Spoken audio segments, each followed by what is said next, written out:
हे मेरे भाइयों, जब तुम नाना प्रकार की परीक्षाओं में पढ़ो तो इसको पूरी आनंद की बात समझो, ये जानकर कि तुम्हारे विश्वास के परखे जाने से धीरज उत्पन्न होता है।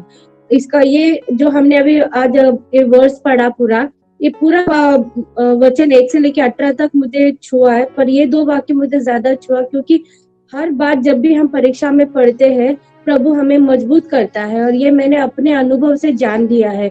जब से परमेश्वर में आई हूँ तब से लेकर आज तक छोटी मोटी परेशानियां, परीक्षाओं को जब झेलने की नौबत आती है, तब मैं परमेश्वर पर पूरी तरह से निर्भर होती हूँ, और मैं परमेश्वर से मांगती हूँ कि तू मेरी सहायता कर, इन परीक्षाओं को पार करने के लिए तू मेरी सहायता कर। इस तरह से मुझे हर एक परीक्षाओं में वो मेरा साथ दिया, और मुझे ऐसा लग रहा है कि मुझे वो मजबूत करते जा रहा है, और मेरे अभी छोटी छोटी बातों के लिए भी मैं पूरी तरह से परमेश्वर पर निर्भर होने लगी हूँ। तो ये बात मुझे छुआ कि हम धीरज रखेंगे तो परमेश्वर हमारे विश्वास को स्थिर करेगा और मजबूत करेगा। तो हमें इन दिनों में विश्वास में स्थिर होना है और प्रभु पर पूरी तरह से निर्भर होकर परीक्षाओं को पार करने की शक्ति परमेश्वर से मांगना है। आमीन।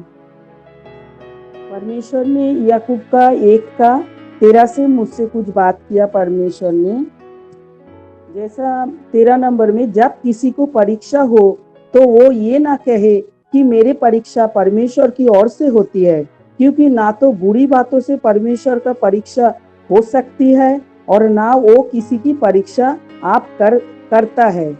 तो परमेश्वर इस वचन से मेरा मन में यही बात किया कि हमारा जिंदगी में जब भी कोई परीक्षा आता है तो हमें वो चीज को ध्यान देना है कि जो परीक्षा हमारा जिंदगी में चल रहा है, कभी ना कभी हम वो विषय में हम कहीं ना कहीं थोड़ा तो गलती हमारा जिंदगी से हो गया।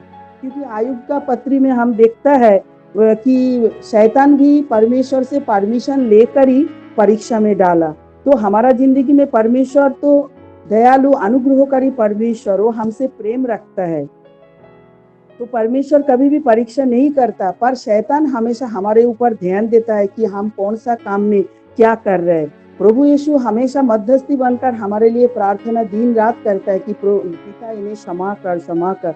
पर शैतान का नजर हमारे ऊपर रहता है कि हम कौन सा जगह में गलती कर रहे, कौन सा काम कर रहे। इसके लिए हमेशा हमारा आत्मिक आंखों को और मन को हमेशा हमें ध्यान रखना है कि हम जो भी काम कर रहे हैं, जो कुछ कर रहा है, जो कुछ बोल रहे हैं, जहां भी चल रहा है, जो भी मार्ग में चल रहा है, क्या परमेश्वर उसमें प्रसन्न है। परमेश्वर हमारे ऊपर ध्यान रखता है। परमेश्वर सब कुछ जांचता है, परखता है। तो परमेश्वर का इसमें भय मानकर हम परमेश्वर की ओर देखेंगे और परमेश्वर का वचन के अनुसार अगर हम चलेंगे तो परीक्षा से हम बच सकता है। परमेश्वर इससे मुझसे बात किया, इस वचन से। परमेश्वर इसमें से बहुत सारे वचन से ऐसे बात किया, लेकिन मैं एक वचन बोलना चाहता हूँ जो याकूब का 1:6 का वचन है। पर विश्वास से मांगो और कुछ संदेह ना कर, क्योंकि संदेह करने वाला समुद्र के लहर के समान है जो हवा से बहती और उछालती। तो ये जो वचन परमेश्वर से बात की, तो हमें मुझे ऐसे विश्वास, एक अनूठा एक विश्वास ऐसे होना चाहिए कि जब हम प्रार्थना करते हैं तो प्रार्थना का हमें विश्वास, एक कॉन्फिडेंस होना चाहिए कि परमेश्वर हमारी प्रार्थना सुना है। एक समय ऐसे था जब मैं प्रार्थना करता था तो परमेश्वर से जवाब मिलता था हाँ या ना में, या वो मतलब एक क्लियरली जवाब मिलता था। कोई प्रार्थना ऐसे भी होता था कि किसी चीज का प्रार्थना किया किसी और के लिए, तो परमेश्वर बोलता था नहीं, इसका उत्तर नहीं मिलेगा।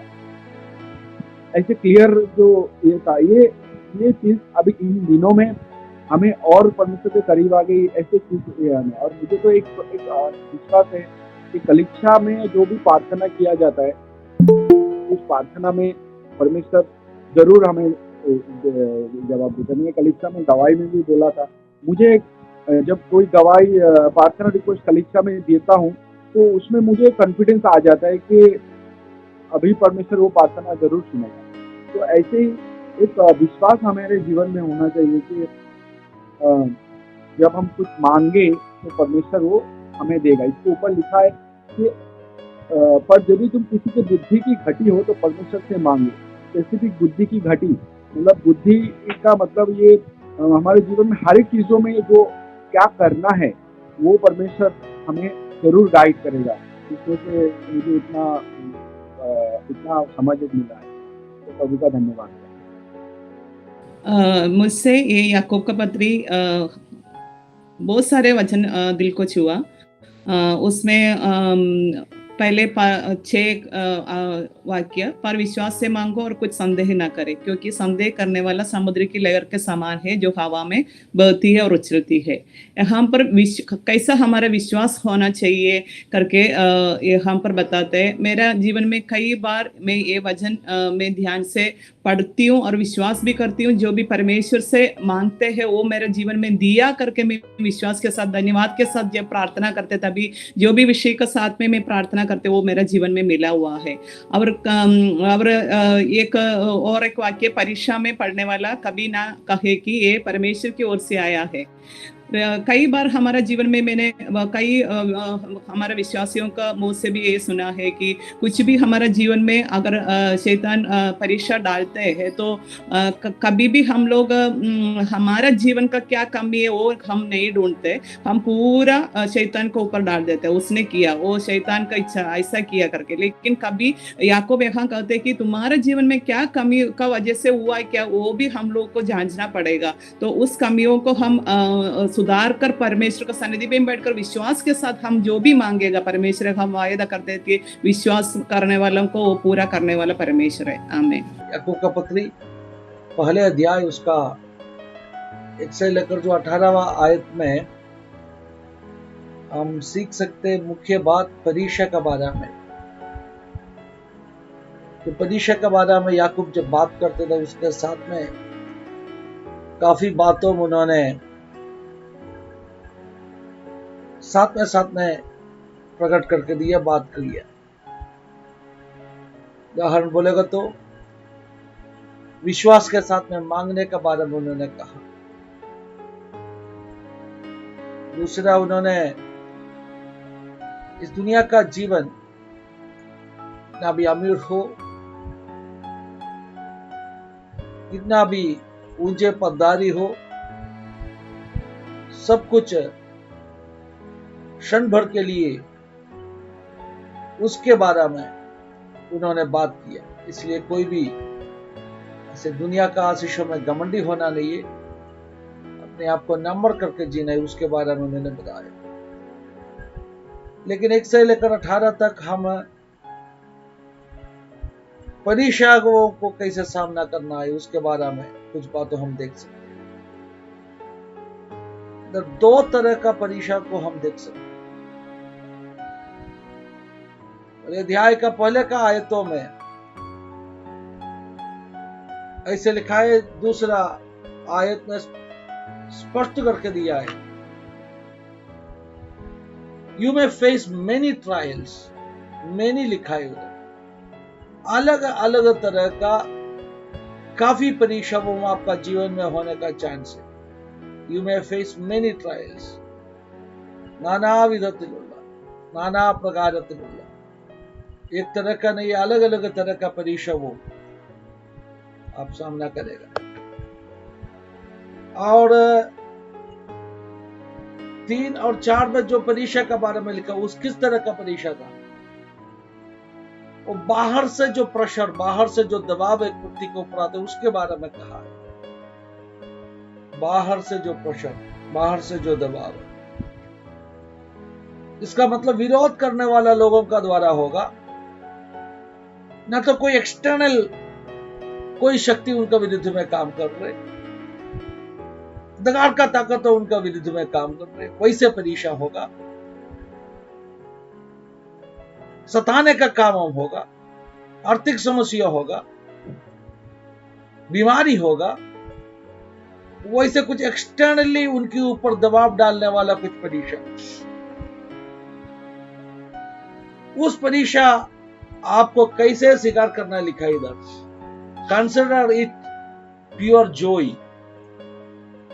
अंग्रेजी में लिखा है उसको प्योर जॉय के साथ में आप स्वीकार करना है, उसको आप आनंद के साथ में स्वीकार करना है। क्यों आनंद के साथ में स्वीकार करना है। ऐसे परीक्षाओं आपको मजबूत करेगा। परसिवरेंस, अंग्रेजी में लिखा परसिवरेंस, ना तो धीरज आपका बढ़ाएगा। बस एक जीवन में हम जो कष्ट कठिनाइयों को सामना करते हैं ना, प्रेरित पौलुस जहां भी सिखाते था कलीसिया में, उन्होंने ये उनको बता के देता था, मसीह जीवन में चुनौतियों में, मसीह जीवन में कष्ट कठिनाई है।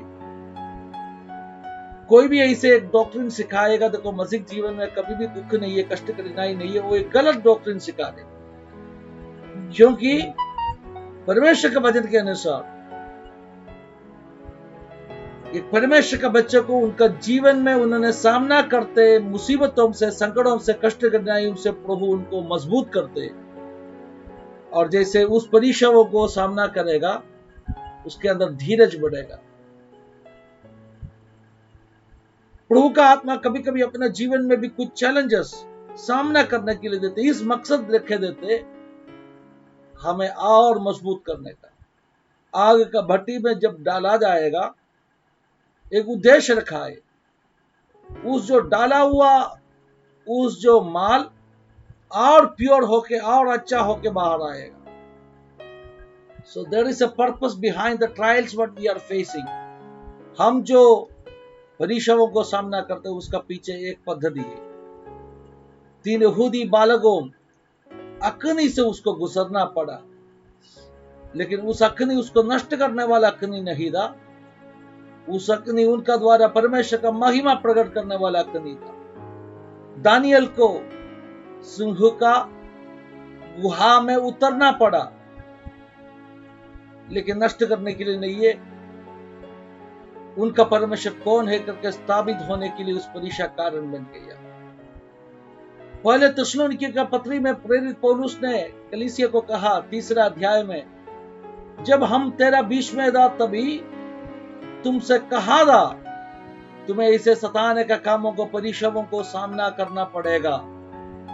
और उधर लिखा है पहले थिस्सलुनीयों 3 का 6वां आयत, सब अब पढ़ेगा तो उधर लिखा है क्या विरोधी ना तो शैतान आपको परीक्षा किया क्या। तो उधर कौन परीक्षा किया लिखा है, विरोधी, एक्सटर्नल फोर्स है, बाहर से कोई शक्ति, अंधकार का शक्ति। शैतान का बहुत बड़ा काम है परमेश्वर के बच्चों को सताना, परमेश्वर के बच्चों को विरोध करना, उसको दबाना, शैतान का बहुत बड़ा काम है। शैतान हमेशा ये करते, क्यों, क्या सोच के ये दबाव डालते। यह आयु के ऊपर जब शैतान काम किया, अटैक किया, हमला किया, उसका मकसद यही था, आयु परमेश्वर को चोटना चाहते, आयु परमेश्वर को इनकार करना चाहते। अपने ऊपर भी शैतान ऐसे काम करेगा। शैतान का आशा क्या है, हम भी परमेश्वर को चोटना चाहते, अपना अनंत काल नष्ट होना चाहते। शैतान वही आशा रखे अपने ऊपर हमला करते, लेकिन हम तो शैतान को उस युक्तियों में गिरने वाला नहीं है। उस जो सताने के कामों को हम आनंद के साथ में स्वीकार करेगा। क्यों आनंद के साथ में स्वीकार करना है, क्योंकि मत्ती का सुसमाचार 5वां अध्याय में यीशु ने कहा तेरा प्रतिफल बटने वाला है, स्वर्ग राज्य में तुझे प्रतिफल और भी बटने वाला है। परमेश्वर का वचन का कारण से, उसका नाम का कारण से जो दबाव, जो सताने का कामों का सामना करेगा, आपका प्रतिफल बटने वाला है।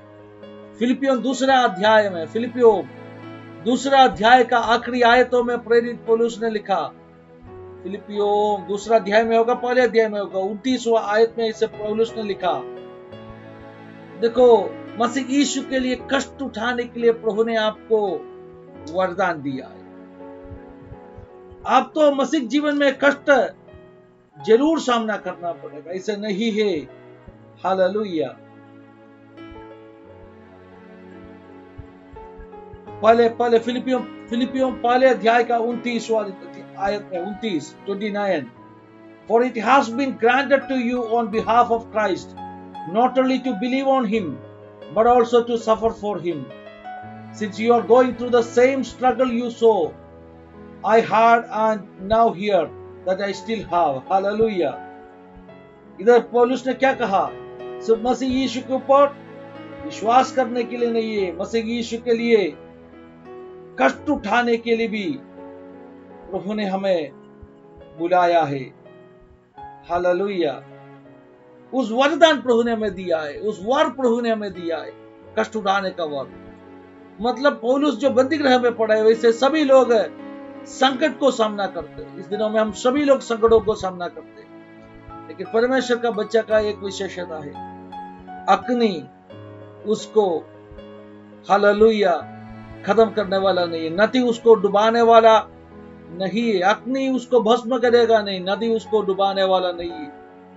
वो अग्नि से गुजरेगा, नदी से गुजरेगा, लेकिन और धीरज पाके, और मजबूत होके, और शुद्ध होके वो बाहर आएगा। परमेश्वर का बच्चों, इसीलिए याकूब ने कहा अब आनंद के साथ में हालेलुया इस परीक्षाओं को स्वीकार करो और परमेश्वर से मांगो, दूषित होके नहीं है, दो मन के साथ में नहीं है, डाउट के साथ में नहीं है, विश्वास के साथ में मांगो।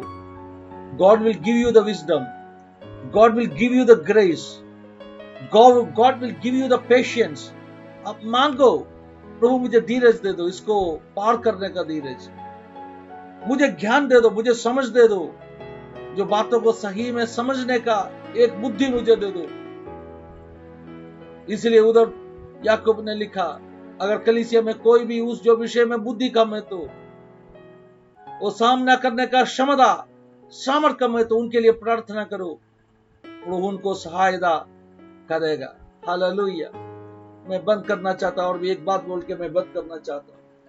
तो पहले का दूसरा और तीसरा आयतों में पहले बताया परीक्षा है एक्सटर्नल फोर्सेस, बाहर से जो शक्तियों से जो हमला अपने ऊपर हो रहे, जो कष्ट कठिनाइयों को सामना कर रहे, उसके बारे में बोल रहे। लेकिन 12वां आयत से जो परीक्षा का बारे में कहा, वो इंटरनल है, अपनी अंदर ही अंदर होने वाला परीक्षा। अंदर ही अंदर होने वाला परीक्षा का मतलब क्या है?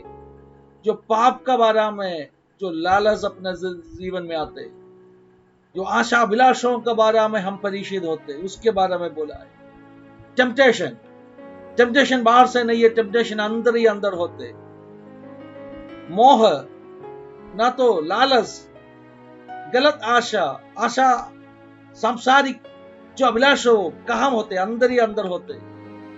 इधर भी याकूब ने कहा वैसे परीक्षित होने वाला व्यक्ति धन्य है। ऐसे कैसे हो सकते कि आपके अंदर टेम्पटेशन आते तो वो अच्छी बात है क्या? तो याकूब ने कहा वो व्यक्ति धन्य है। याकूब ने कहा जो बाहर से जो हमला आपके ऊपर आएगा, आप खुश होना है। क्यों खुश होना है? क्योंकि आपका धीरज को प्रभु बढ़ा दे, अब और मजीद में मजबूत होने वाला है।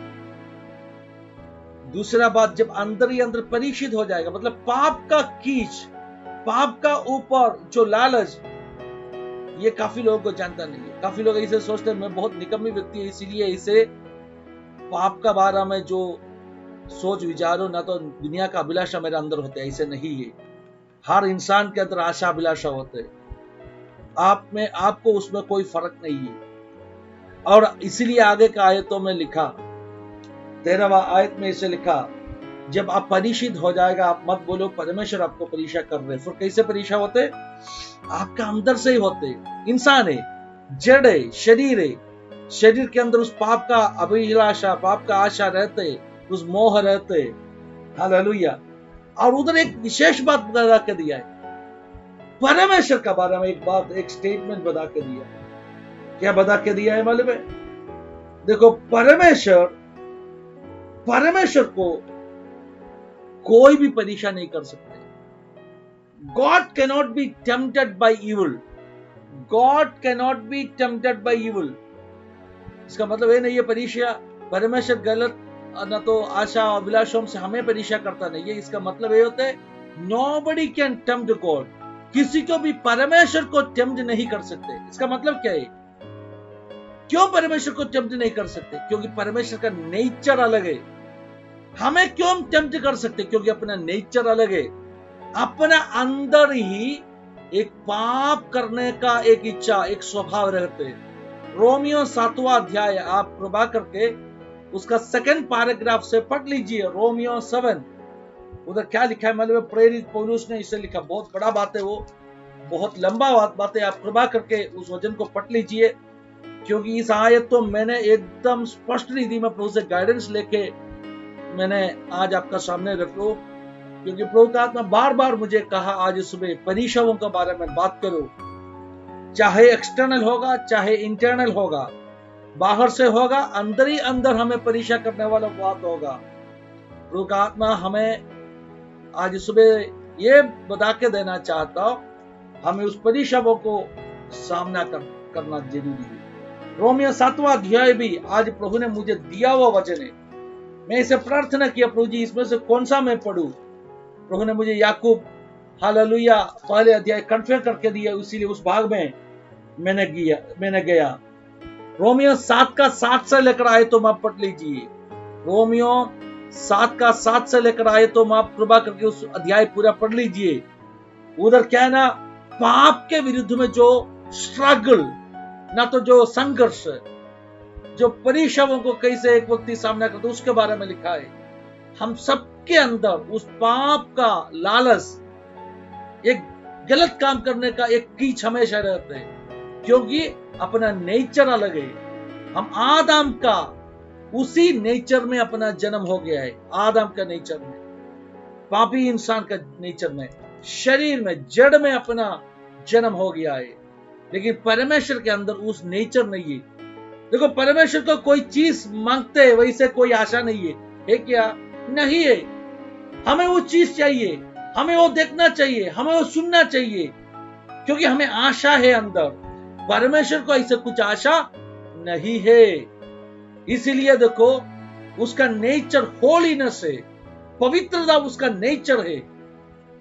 उस पवित्रता में कोई भी छोटा सा भी मेल दाग नहीं है, इसलिए कोई भी परमेश्वर को परीक्षा नहीं कर सकते हैं। लेकिन इंसानिक शरीर में हमें परीक्षा कर सकते हैं, इंसानिक शरीर में, अपना जड़ में, क्योंकि अपना नेचर अलग है। उदाहरण में बोलेगा, यीशु मसीह को शैतान परीक्षा किया ना, कैसे परीक्षा कर सकते इस वचन के अनुसार मैं आपको बोलना चाहता हूं। यीशु जब जड़ शरीर में आया तभी परीक्षा किया, उसका जड़ में जब उनको भूख लगा तभी परीक्षा किया, जब उनका शरीर में कोई विषय में उनको कमी महसूस किया तभी परीक्षा किया। इसका मतलब क्या है? इंसानी जड़ शरीर में यीशु का अवतार हो गया, उस जड़ शरीर में शैतान यीशु को भी परीक्षा किया। तो क्या आपको नहीं परीक्षा करेगा? क्या आपके अंदर सोच विचारों नहीं डालेगा? डालेगा। आपको उस परीक्षाओं को देख के क्या बोलना है? आप धन्य है बोलना है। क्यों?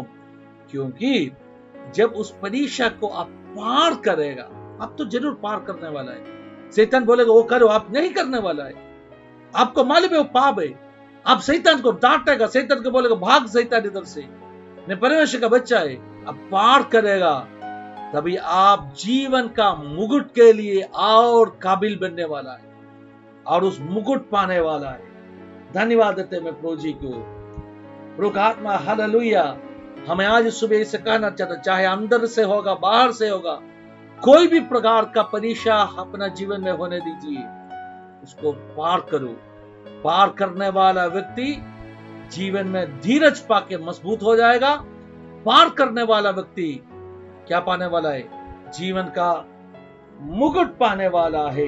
हालेलुया, वो आशीषित होने वाला है। परमेश्वर को कोई भी परीक्षा नहीं कर सकते, और परमेश्वर भी किसी के दिल में भी पाप का लालच का द्वारा परीक्षा करने वाला नहीं है। पाप का लालच किसी का दिल में डालने वाला नहीं है परमेश्वर। क्यों? क्योंकि नीचे का वचन में लिखा है, हर अच्छे आशीषों परमेश्वर का ओर से होते हैं। ईविल, बुराई कभी भी परमेश्वर का ओर से नहीं है। He is the source of all goodness. सभी अच्छे भलाई, अच्छे बातों का श्रोता है परमेश्वर। वो उसको कोई भी परीक्षा नहीं डाल सकते, और वो किसी को भी पाप का द्वारा परीक्षा नहीं करने वाला है। इसका मतलब यही है। 18वां आयत पढ़ के बंद करना चाहता। 18वां आयत में क्या लिखा है मालूम है? हालेलुया। 16 में लिखा है, डू नॉट बी डिसीव्ड। शैतान आपको मुझको धोखा देना नहीं है। शैतान का युक्तियों को जानना है, धोखाबाजी खाना नहीं है, धोखा होना नहीं है जीवन में। Hallelujah.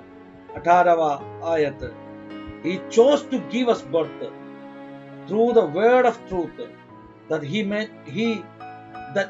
might be a kind of first fruit of all he created.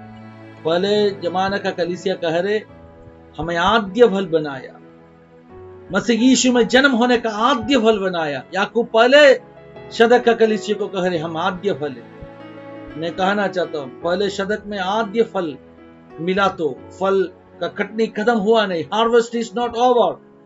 If they were the first fruit, we were the end time fruit. Hallelujah. हम आखिरी दिनों का फसल का भाग है। प्रभु ने हमें भी उनका पवित्र सत्य वचन का द्वारा, इसे लिखा है ना उधर, उनका पवित्र सत्य वचन का द्वारा हमें भी नया श्रेणी से जन्म दिया।